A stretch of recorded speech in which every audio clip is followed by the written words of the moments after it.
Ladies and gentlemen, we are looking at notes 3.2, which is on partial variation. And today, the key thing that you guys need to understand is we're talking about partial variation versus direct variation, which is what we talked about in our last video, okay? So there's a major key difference between partial and direct variation, and we're going to explore that in today's video. So in question number 1, it says a taxi costs $2 for the initial meter fare and 50 cents for each additional kilometer. So question A says to define the variables to represent the unknowns in the problem, identify the independent and dependent variables. So the first thing I'm going to do is I'm going to underline or highlight key information that's going to help me out in this problem. So I know that it costs $2 for the initial meter fare and 50 cents per kilometer. So it's 50 cents for each kilometer, okay? So when I look at this, well, there are two things that I don't know. It says define the variables, right, for the unknowns. So the two things I don't know is how far I'm going and how much I'm going to pay, okay? So we're going to say let x represent, or x equal, my distance in kilometers, okay? And we're going to let's say y represent or equal our total cost, okay? Now, those are my two unknowns. I identified my variables, I defined them, but I have to know which one's independent and which one is dependent. So which one depends on the other? Does the cost depend on how far you go, or does how far you go depend on the cost? How much you pay depends on how far you go, right? So the total cost is the dependent variable, which means that your total distance is going to be your independent variable. Okay, so I want to write an equation to represent this situation. Well, I know my total cost is going to be equal to, right here, it tells me $2 for the initial meter fare. So I'm going to say $2 plus an additional 50 cents per kilometer.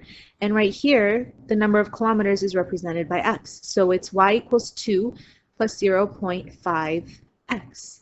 The only thing is we generally like to write this in descending order, so we're going to say y equals 0.5x plus 2. And then let's write this out in words so we can understand it. Y, the total cost, which is represented by y, is equal to, so that's what this piece is saying, the total cost y is equal to, that's what this piece is saying right here, 50 cents per kilometer. So that's what we have right here, this 0.5k or 0.5x plus an additional or an initial, let's say initial fee of $2. Okay, so this right here is our initial fee of $2. That's what this plus 2 is saying. Okay, so let's go ahead and create a chart to represent this situation. Well, if I were to create my chart, I've got my independent variable, which is x, which is the number of kilometers. Okay, and then we've got our dependent variable, which is our cost, which is in dollars. Okay. So if I don't go at all, if I just ride in the taxi, I already know that I originally have to pay $2, no matter what. I have a fee of $2 just to ride the taxi. So after 0 kilometers, I'll pay $2. Well, after 1 kilometer, I pay an extra 50 cents. So that means that this is going to be $2.50. Okay? After 2 kilometers, I'll pay another 50 cents. So it's $3. After 3 kilometers, I will pay another 50 cents, so $3.50. Well, I don't want to keep going just by adding 50 cents each time. What if I went 10 kilometers, for example? So if I went 10 kilometers right here, if it's 50 cents per kilometer, right? So I can just use my equation. So y equals 0.5x plus 2. If it's 50 cents per kilometer, it's 0.5 times 10. I can just plug in that information. Plus 2. So I end up getting y equals 5 plus 2, So I know that I'm going to be paying $7. Okay, let's say I want to figure out how much I'm going to pay for 4 kilometers. I would do y equals 0.5 times 4 plus 2. So I can figure this out for any amount of kilometers that I am going to be riding in the taxi right here. So when I figure this piece out right here, this will be $2 plus another $2. So I know that 4 kilometers will be $2. Okay, and then part D asks us to create a graph to represent this situation. Well, our chart is going to help us create our graph right here.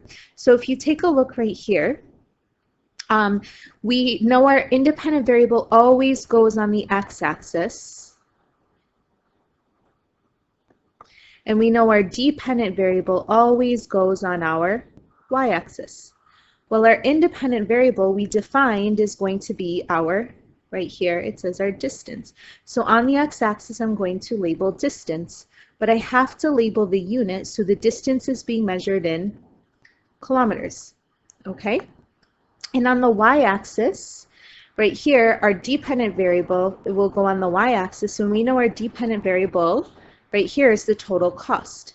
So I'm going to write total cost on my y-axis, and that's being measured in dollars. And looking at my chart right here, I'm going to go from 0 kilometers right here to 10 kilometers. So I want to space that out. I've got 10 spots, so it makes sense for me to go up by ones. So 1, 2, 3, all the way up to 10. Okay, and then on my y-axis right here, it starts at 2, and my highest value is 7. So I can also go up by ones here if I want.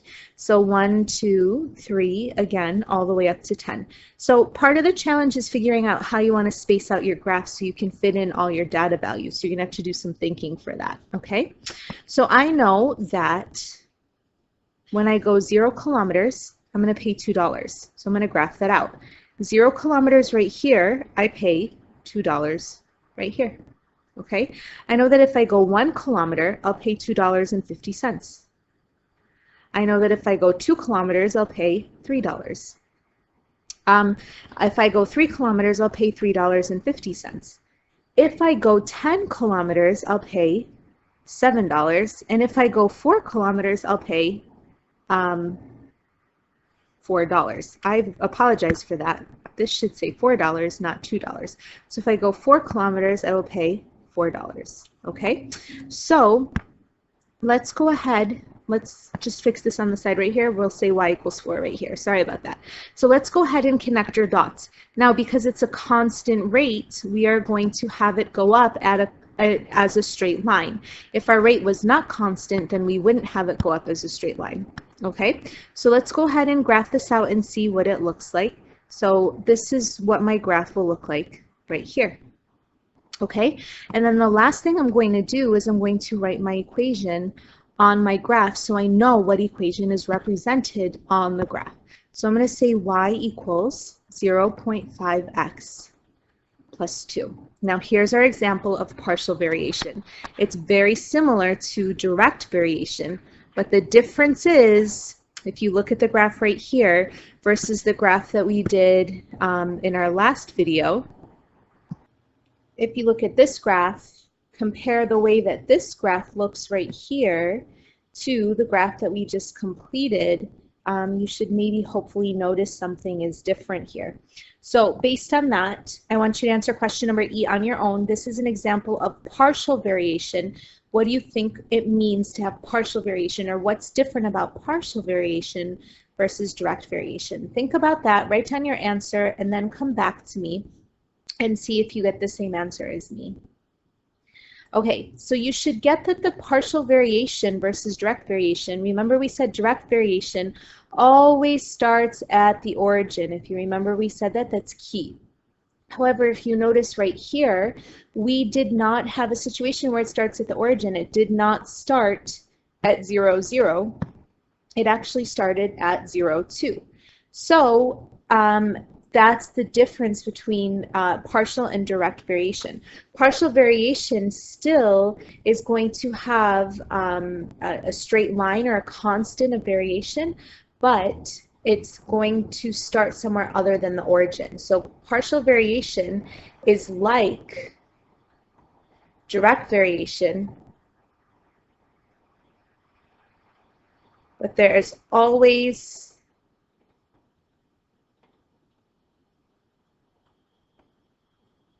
a starting amount that's not 0. Okay?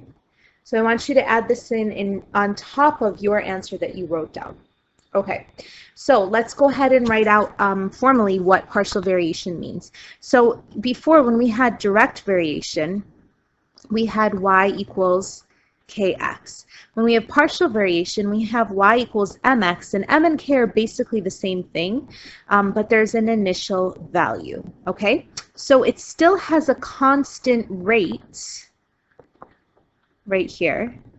We'll call this a constant rate of change, okay?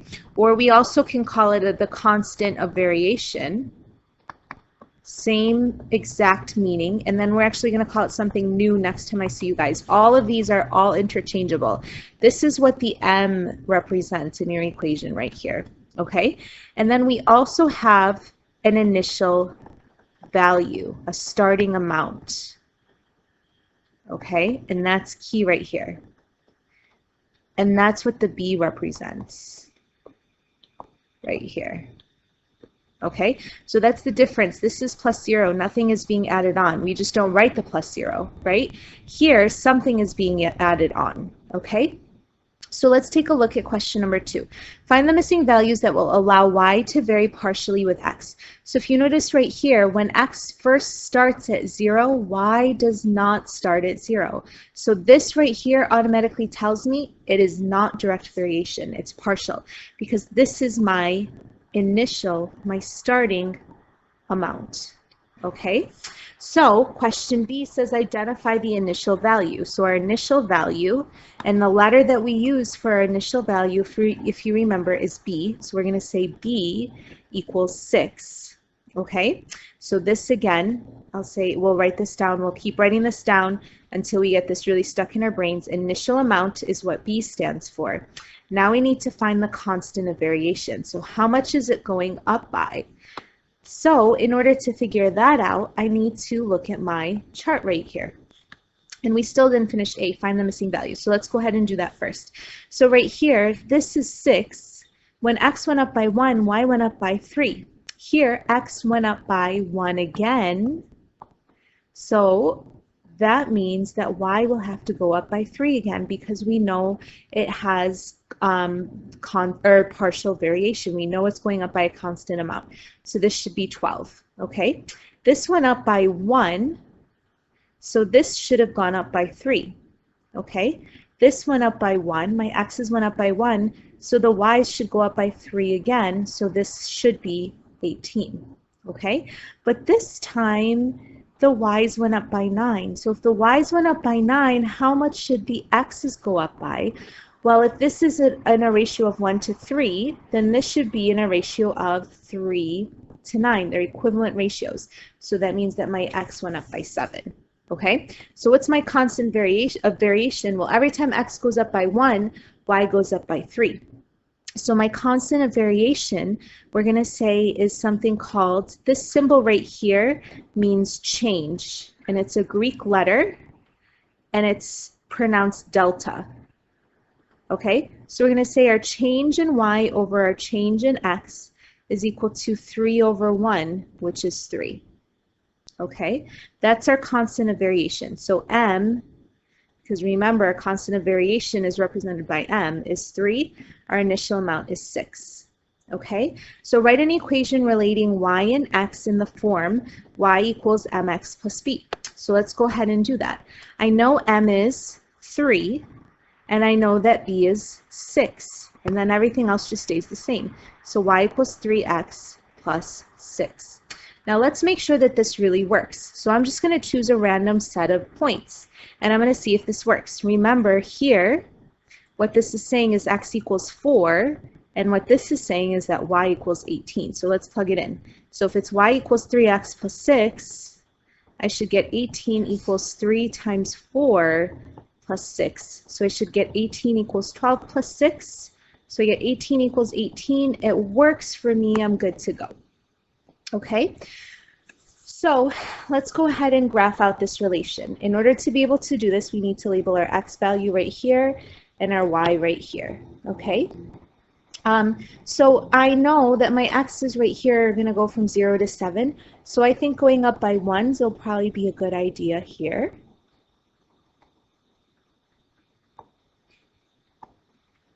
And then I also know that my y's are going up from 6 to 27, and I need to make sure that I can get it all to fit right here in 10 spots. So I think that going up by 3s will probably be a good idea, because 3 times 10 is 30, and I'm trying to get up to 27. So it'll be just enough room to get to where I want to be. Okay, and then let's go ahead and graph out our situation. Now, if we don't get a straight line, something went wrong. So when x is 0, y is 6. So I'm going to go over here, and every time I see an x is 0, I'm going to go up to y is 6. Okay, when x is 1, y is 9. So I'm going to go to 1, 9. When x is 2, y is 12. So I'm going to go up to 2, 12. When x is 3, y is 15, so I'm going to go from up to 3, 15.